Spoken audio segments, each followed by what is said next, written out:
See.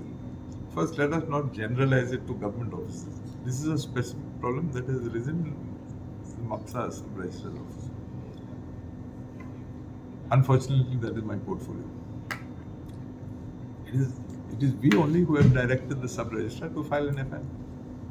Not let the police come to the conclusion and tell us who are the culprits. But this also sends a wrong message to the general member of the public, because No, that it important documents are missing. The sale deeds are the important documents. That is okay. I agree with you. I'm not denying. I'm not trying to say that the house is in order or perfect. There have been flaws somewhere. First, we identify who are the culprits, and simultaneously we are finding out what is the solution. For example, we are right now in the process of digitizing the documents. So that way we will come. Now here, one of the issues is one.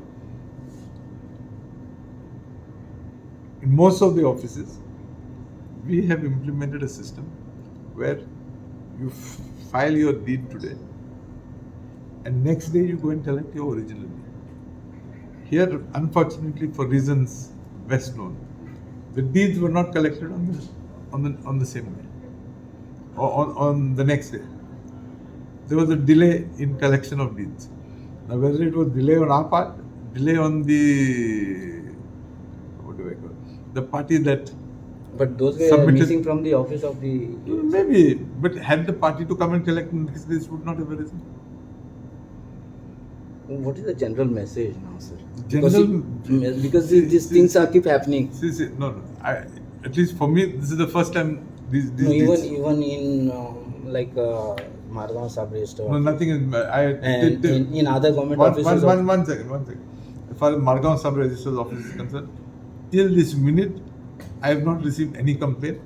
Till this minute, I have not heard of any documents missing.